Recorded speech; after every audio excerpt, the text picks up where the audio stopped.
Okay, this is an unboxing video for the Blue Yeti microphone. So let's check out some of the features of this mic. It is a USB mic. It has a mute button, a master volume control, a headphone output so that you can monitor the mic in real time. There's a USB mini jack. It has a gain control, which is sensitivity of the mic. You have 4-polar pattern selector. You can either use stereo, cardioid, omni, or bidirectional. So let's open this up and see what we got.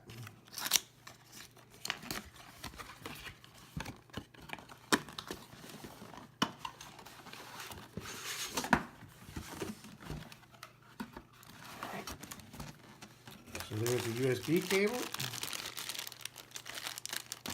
Looks pretty long. You shouldn't have trouble positioning the mic. Oh yeah, this is about, wow, this is really long cable.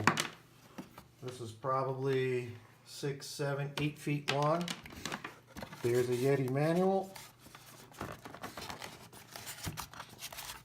Let's get to the mic. And there's the mic. Let's get this thing out.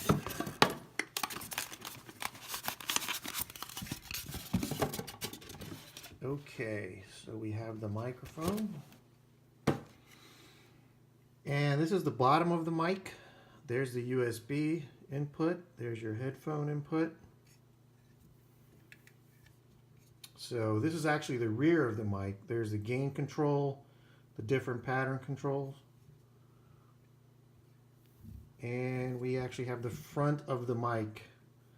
There's a mute button and there's a volume button. So let's hook this up.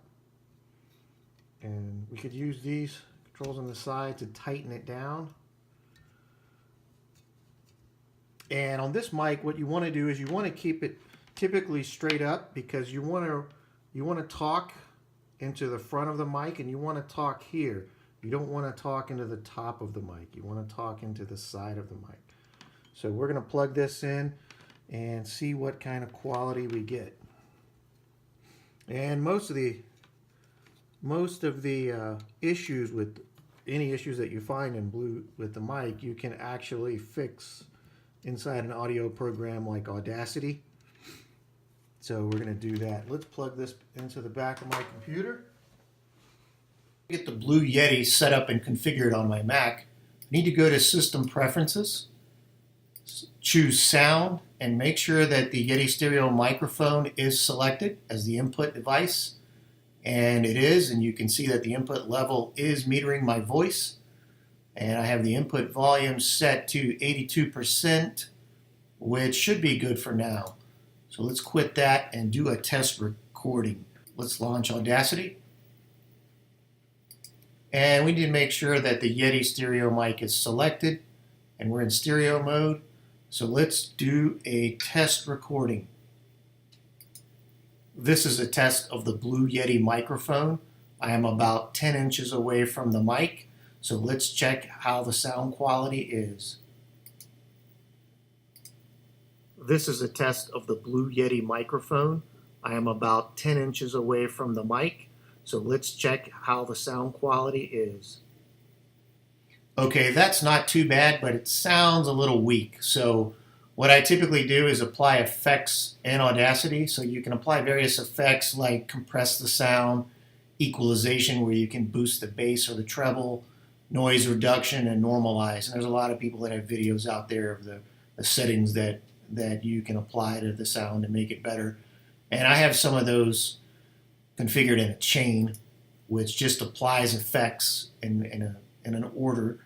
So I start with noise reduction, then I go to normalize, then I compress it, then I add a bass boost and a treble boost, then I do a hard limit, and a normalize again. So what we're going to do is we're going to apply that chain to the recording and see how much better the sound quality is. This is a test of the Blue Yeti microphone. I am about 10 inches away from the mic, so let's check how the sound quality is. Wow, and as you can tell from that, the improvement is actually drastic. So it sounds way better than your standard recording out of the box. So you definitely want to do some post-processing of your audio in Audacity to get the clearest sound. So that sounds great. I think it's going to work well for YouTube videos and voiceovers. So I'm definitely going to keep this mic for a while, and then look at other mics that are out there. But for now, I think the Blue Yeti is a great mic, especially when you do some post-processing in Audacity.